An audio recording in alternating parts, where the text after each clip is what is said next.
Ayon kay Edgar Allan Poe, ang tinaguriang ama ng maikling kwento, ang maikling kwento ay isang akdang pampanitikan na likha ng guni-guni o katang-isip na nagmula sa tunay na pangyayari sa buhay. Ito ay nakakapukaw ng damdamin at naglalayong maghintal ng isang diwa o damdamin sa mambabasa. Tumatalakay din ito sa mahalagang pangyayari sa buhay ng pangunahing tauhan. Ang maikling kwento daw rin ay may kakaunting tauhan at nagpapakita ng isang makabuluhang bahagi ng buhay ng tao.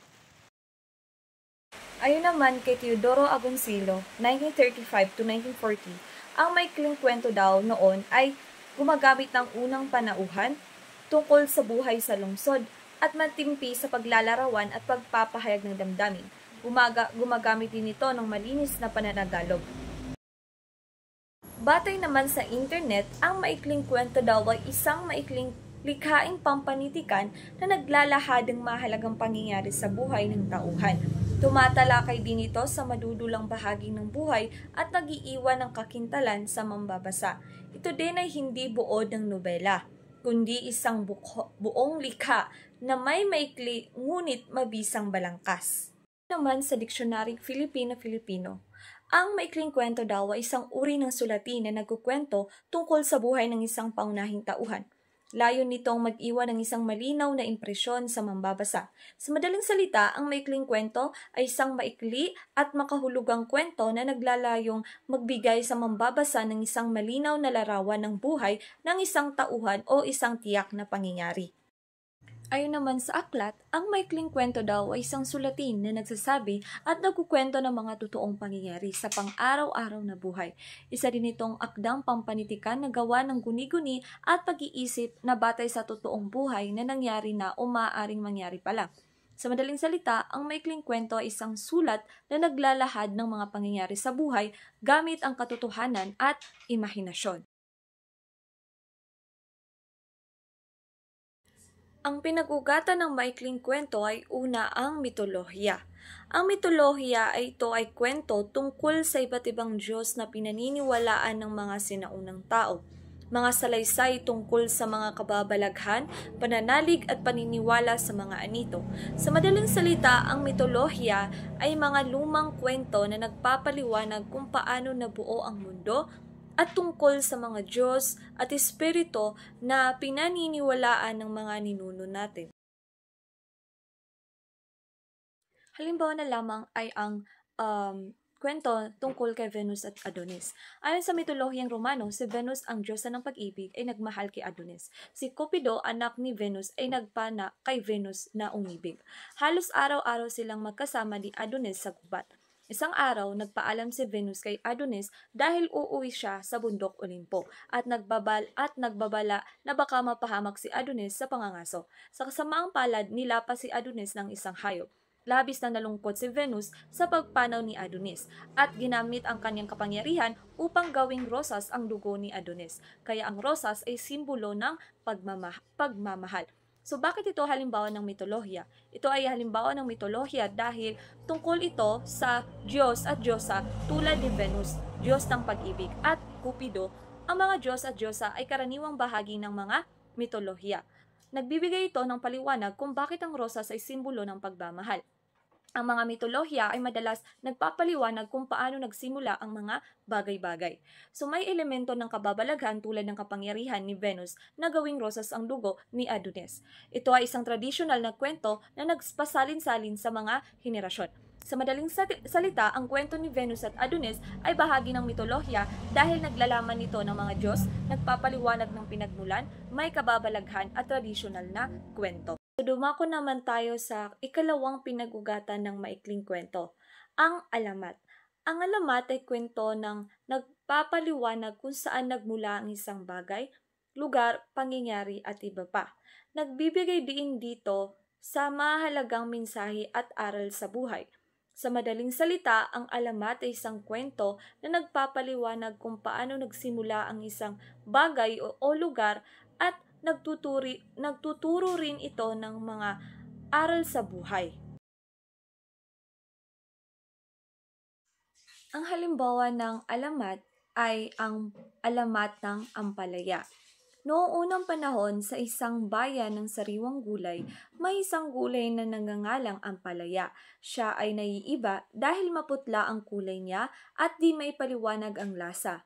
Inggit si ampalaya sa ibang gulay dahil sa kanilang itsura at lasa. Kaya kinukuha niya ang magagandang katangian ng mga ito. Dahil dito nagalit ang diwata at ginawang makulubot ang balat ni ampalaya at ibinalik ang lahat ng katangian na kinuha niya. Mula noon ang ampalaya ay may mapait na lasa at kulubot na balat. Bakit ito halimbawa ng isang alamat? Dahil ito ay pinagmula ng bagay, nagpapaliwanag ito kung bakit may mapait na lasa at kulubot na balat ang ampalaya. May elemento na kababalaghan dahil sa diwata na nagpaparusa kay ampalaya. Nagtuturo din ito ng aral tungkol sa pagiging kontento at kung ano ang mayroon ka at hindi pag-inggit sa iba. Ito ay isang tradisyonal na kwento na nagpasalin-salin sa mga henerasyon. Sa madaling salita, ang alamat ng ampalaya ay isang kwento na nagpapaliwanag kung bakit ganito ang itsura at lasa ng ampalaya. May elemento ng kababalaghan, nagtuturo ng aral at tradisyonal na kwento. So magandang araw po sa ating lahat. Ngayon naman ay tatalakayin ko kung ano nga ba ang kwentong pantasya. So ang kwentong pantasya ay isang uri ng kwento na naglalaman ng mga bagay, nilalang o pangyayari na bunga lamang ng isang imahinasyon. O pangyayari na pangyayari na bunga lamang ng isang imahinasyon.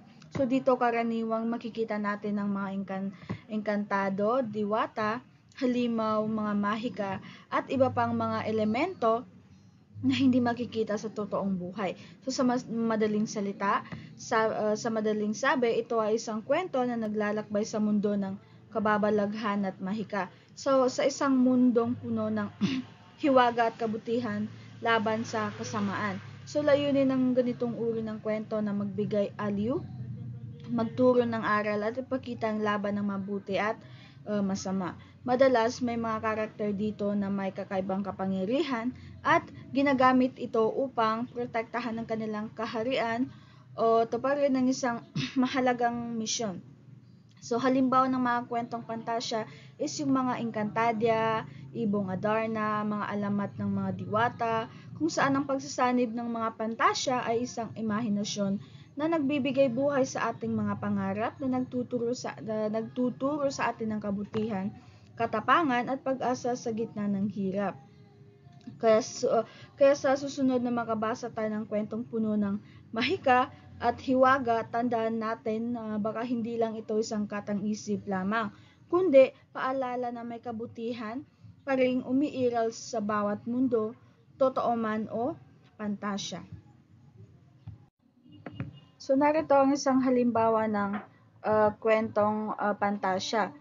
Pinamagatang kwento ng diwata. So ang kwentong ito is tungkol sa isang mabait at magandang diwata na naninirahan sa gitna ng kagubatan.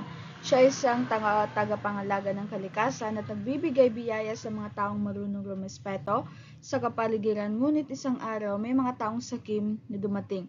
So sinira nilang kagubatan at kinuhang mga yaman nito para sa kanilang sariling kapakanan. So dahil dito, nagalit ang diwata at pinarusahan sila upang matuto silang pahalagaan ng kalikasan. So makalipas ang ilang panahon, nagsisi ang mga tao at itinama ang kanilang pagkakamali. Dahil dito, pinatawad sila ng diwata at muling ibinalik ang ganda at kasaganahan ng kagubatan. So sa huli ng kwento ay nagtuturo sa atin ng isang mahalagang aral na dapat nating pangalagahan at igalang ang kalikasan sapagkat ito ang nagbibigay buhay sa atin. Kapag tayo ay marunong magpasalamat at mag-alaga, biyaya rin ang kapalit. So, sunod naman ay ang kwento ng misteryo. So, ito ay isang uri ng kwento kung saan may naganap na krimen o kakaibang pangyayari. Ngunit sa simula ay hindi agad ipinapakita kung sino man ang gumawa nito. So habang binabasa o pinapakinggan natin ang kwento, unti-unti nating natutuklasan ng mga palatandaan o clue na magdadala sa atin sa paglutas ng krimen o katotohanang nakatago. So karaniwang sa ganitong uri ng kwento nagsisimula sa isang pangyayari gaya ng krimen o kababalaghan at paunti-unting ibinubunyag ang mga detalye hanggang sa mahanap ang tunay na salarin o dahilan ng pangyayari. So sa madaling sabi, ang kwento ng misteryo ay nakakapukaw ng isipan dahil hinihikayat tayong maging mapanuri at mag-isip ng malalim upang tuklasin ang katotohanan sa likod ng bawat pangyayari. So narito ang halimbawa ng kwento ng misteryo. So dito naman tayo sa kwento ng suspense. So isang uri ng kwento na puno ng kabang nararamdaman ng mga mambabasa o manonood. So sa ganitong kwento, sa simula pa lamang ay alam na kung sino ang salarin, ngunit ang kapanabik ay kung paano siya mahuhuli o matatalo.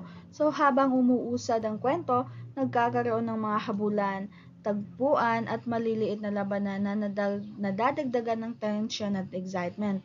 So, ang mambabasa ay napapaisip kung sino ang mananalo o kung may makaligtas sa bawat tagpo. So, ang pinakakailalim o kasukdulan ng kwentong ito ay madalas ang harapang pagtatagpo ng bida at kontrabida o tinatawag nating protagonista o yung antagonista.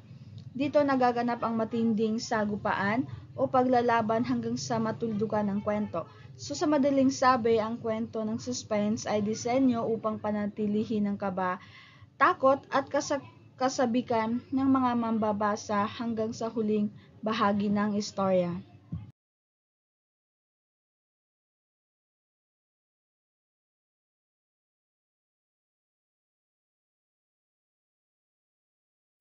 So ngayon naman tumungo tayo sa mga bahagi ng maikling kwento. So narito ang isa sa unang bahagi ng maikling kwento. We have ang simula ay ang pinakaunang bahagi ng anumang kwento. So dito nagsisimula ang lahat. Dito pinapakilala ang mga tauhan, ang tagpuan at ang suliranin o problemang siyang magiging sentro ng kwento. Kung iisipin, ang simula ay parang unang kabanata ng isang pelikula. Ito ang nagtatakda ng tono, ng lugar, at ng mga taong gaganap sa bawat eksena. So sa bahagi ng mga tauhan, nalalaman natin kung sino-sino ang mga magsisiganap sa kwento. So maaaring sila ang bida, ang pangunahing karakter na kadalasang gumagawa ng mabuti, ang kontrabida na siyang nagsisilbing hadlang o kalaban, o kaya naman ay mga supporting actress o actor na tumutulong upang umikot ang daloy ng istorya. So pagdating naman sa tagpuan, dito inilalarawan ng lugar at panahon kung kailan magaganap ang pangyayari. So maaaring itong sa isang bayo, lungsod, kagubatan o isa sa mga mahihiwagang mundo o anumang lugar na magpapakita kung saan magaganap ang kwento at kung kailan ito naganap. At sa suliranin dito, unang pinapakita ang problema o hamon na haharapin ng mga pangunahing tauhan. So ito ang nagsisilbing spark ng kwento. Ang dahilan kung bakit uusad ang magiging kapanabik ang mga sumusunod na kaganapan. Sa kabuuan, ang simula ay napakahalaga dahil dito ang nagpapakilala sa mundo ng kwento. Kung maganda at malinaw ang simula, so mas madaling mahuhumaling ang mga mambabasa na abangan kung ano ang susunod na mangyayari. So ngayon naman ay dumako tayo sa gitna na maituturing na puso o kaluluwa ng isang kwento. So ang gitna ang bahagi kung saan nagsisimulang umikot at lumalim ang mga pangyayari. So dito nagaganap ang tunggalian o labanan, maaaring laban ng tao sa tao, tao sa sarili, o tao sa kapaligiran. So sa bahaging ito, nararanasan ng mga tauhan ng iba't ibang pagsubok, problema at emosyonal na pagbabago na magdadala sa kanila sa kasukdulan ng istorya. So makikita rito kung paano hinaharap ng bida ang mga hamon. So maaring balakid o hadlang sa susubok sa kanyang tapang, tiwala at pananampalataya. So dito madalas lumalabas ang mga eksenang puno ng kaba, sigawan, iyakan o labanan, depende sa tema ng kwento. So ang gitna rin ang pinakamasiglang bahagi dahil dito ay dumadaloy ang pinakamaraming aksyon. Ang gitna ay puno ng sigla, galaw at damdamin. So ito ang bahagi na nagpapatibok sa puso ng mga mambabasa o tagapakinig dahil dito nasusubok ang character at tension ng mga tauhan. So sa madaling sabi, ang gitna ay nagsisilbing tulay mula sa simula patungo sa wakas. Ito ang nagbibigay ng direksyon at lalim sa buong kwento na nagpapakita kung papaano nababago at lumalago ang mga tauhan habang humaharap sa mga pagsubok ng buhay. At para sa huli, narito naman ang wakas o katapusan ng kwento. Ito ang bahagi kung saan nagtatapos ang lahat ng pangyayari at nagbibigyan kasagutan ang suliranin. So sa wakas, nakikita natin kung ano ang naging bunga ng lahat na ginagawa ng mga tauhan sa gitna ng kwento. Dito malalaman kung nagtagumpay ba ang bida sa paglutas ng kanyang problema o kung siya ba ay nabigo ngunit may natutunang aral. So maaaring magkaroon ng masayang wakas kung saan nanaigang kabutihan o malungkot na wakas kung saan may kabiguan, sakripisyo o trahedya. So mayroon din ang mga kwentong nagtatapos na wakas kung sa wakas ay aral o mensahe. Dito ipinapahiwatig ng may akda kung ano ang nais niyang ipaintindi sa atin. Maaaring tungkol ito sa kabutihan, pag-ibig, katatagan o pagiging maingat sa ating mga desisyon sa buhay. So sa kabuuan, ang wakas ay nagbibigay saysay at buod sa lahat ng nangyari. So ito ang panghuling tatak na maiiwan sa isipan ng mga mambabasa. Ang sandaling magpapatunay na bawat kwento, gaano man kaikli o kahaba, ay may aral na dapat na pagnilayan. So hanggang doon na lamang po ang aming talakayan at maraming salamat.